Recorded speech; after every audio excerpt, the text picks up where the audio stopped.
Hey everybody, it's Shaman Sister Sin, and you're listening to the Meditations and More podcast brought to you by littleshaman.org. That's me, the Little Shaman. Today I want to talk to you about the narcissist accomplices.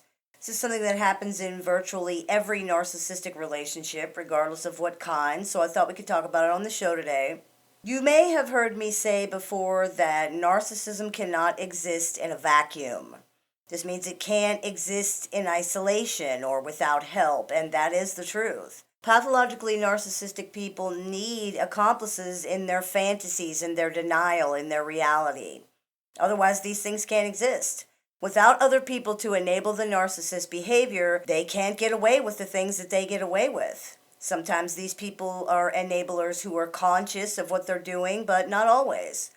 There's a reason narcissists only behave abusively or outrageously in certain situations and around certain people. It's not because anyone deserves it, and it's not because the narcissist just suddenly can't control themselves around certain people.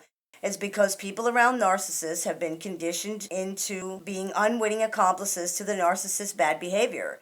They've been conditioned to accept it or to believe that they deserve it. Or maybe they're so beaten down and exhausted emotionally that they just don't care to try anymore. They might believe they can't win against the narcissist or that nothing will change no matter what they do, and so they do nothing.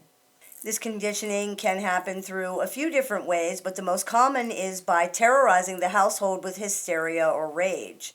People might feel that it's easier and less trouble to just give in, to give the narcissist what they want. Pathologically narcissistic people can keep their behavior up for hours or even days until people can't take it anymore and they just crack.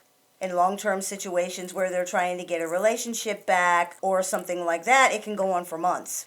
They may threaten violence or self-harm or any manner of horrible things designed to frighten or manipulate people into giving them what they want. Another way people can be conditioned is through the silent treatment that goes on for days or even longer, often coupled with passive-aggressive attacks designed to make people feel tense, anxious, and extremely ill at ease. Because the tension eases, tantrums stop, and things go back to what passes for normal or even pleasant in this type of relationship, people might simply give in just to keep the peace. This is totally understandable, but it's a mistake. Giving into this behavior only reinforces it, and it increases the likelihood that it's going to continue. The first time this happens, and a person does not stand their ground or leave the situation, a pattern is established. This pattern often begins to feel impossible to get out of because the tantrums or silent treatments will increase in intensity anytime there's any pushback. The longer the narcissist doesn't get what they want, the worse the behavior often gets. This happens because this is what they know. The narcissist has been conditioned to, don't forget. They've been conditioned, possibly since childhood, to believe that if they continue to behave the way that they're behaving, they will eventually get what they want. This means that if it stops working, they'll more than likely continue on with the behavior in the belief that eventually they will get what they want. This is part of why people find holding on to boundaries so difficult with narcissistic people. It's hard to create and enforce boundaries in the face of such a continuous assault like that. It's hard to stand your ground when someone's doing absolutely everything they possibly can to get you to back off and give in to them.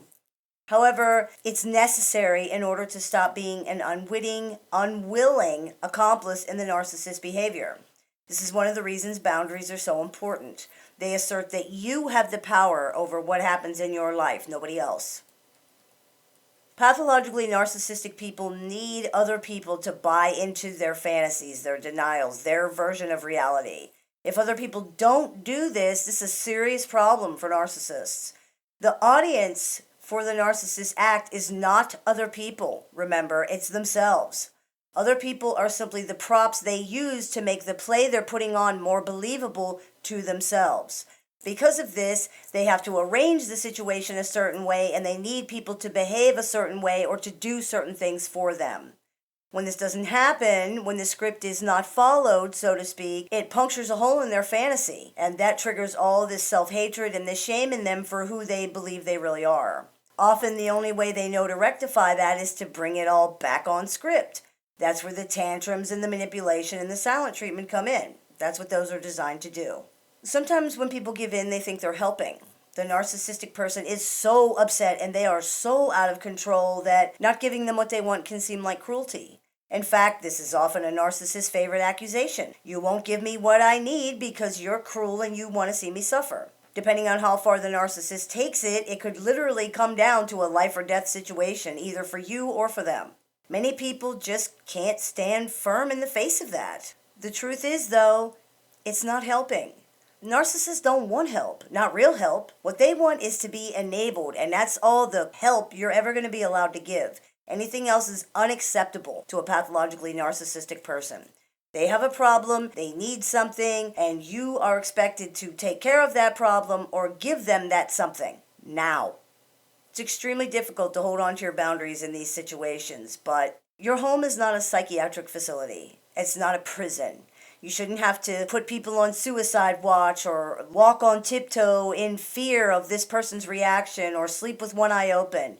You shouldn't have to deal with being terrorized or manipulated or bullied or attacked just because a grown adult person wants something they can't have, doesn't think they need to control their behavior, or can't express their emotions appropriately. That's ridiculous, okay? It's ridiculous. It's not normal, and it is not okay.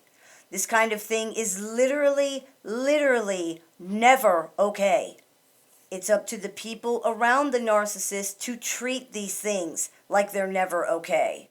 If someone makes excuses for them or allows the behavior, they're sending the message that sometimes it is okay.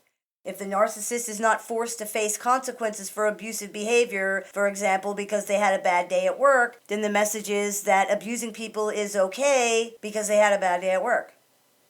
And then what often happens is that the narcissist will use that excuse repeatedly. Why? Because it worked.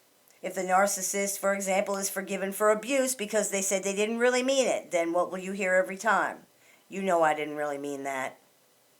The truth is, it doesn't matter what the reason is. This behavior is never okay. They're always going to have a reason, because the only way they know how to deal with anything is to shift blame and point fingers and insist that other people or stressful circumstances or whatever are responsible for them, their feelings, and their behavior. Many people are looking for some way at all to explain this behavior, and they often accept the narcissistic person's excuses with relief. Oh, finally, okay, so this is what caused it. Okay, I got it now.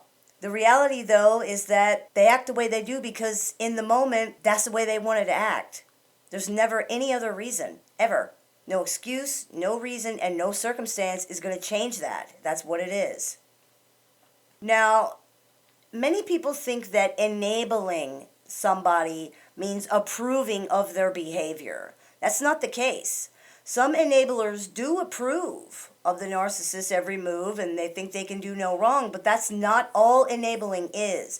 Enabling means creating a means for somebody to do something. That's what it is. So in this case, it means providing an environment where an abusive or toxic person can be abusive or toxic. It doesn't mean thinking that the abusive or toxic behavior is okay. It has nothing to do with that.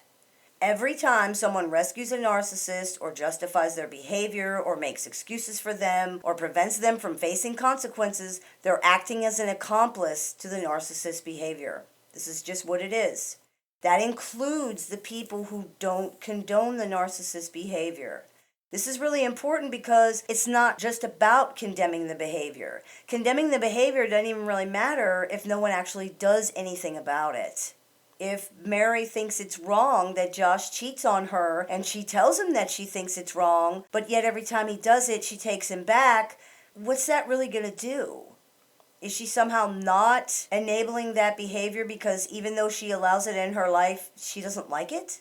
If Mike sees that Frida has launched a smear campaign against somebody at work and he tells his family all about how wrong it is, but he doesn't say anything about it at his job, is he not an accomplice in this behavior just because he thinks it's wrong? It's just something to think about. In the end, boundaries are essential, not just in this situation, but especially in this situation, because in this situation you are dealing with someone who's either unwilling or unable to show any consideration for you. That means if you don't look out for yourself, no one's going to look out for you at all. You will be dragged behind this person like a kid drags a baby doll through the mud and over the rocks and down the street. You have to have the self-respect to stand up and say that you're not allowing these things to happen in your life anymore. It's difficult, but it's so worth it. Yes, narcissists need an accomplice, but it doesn't have to be you. I hope that clears a few things up for you. As always, I look forward to your comments, questions, and suggestions, so please keep those coming. I take appointments online, over the phone, through email, through text. If you're interested in speaking with me one-on-one, you can visit littleshaman.org and click the Book an Appointment tab to go ahead and do that, or use the link that's available in the information section of this video. You've been listening to the Meditations and More podcast, brought to you by littleshaman.org. That's me, the Little Shaman. May the Great Spirit bless you, and have a wonderful day.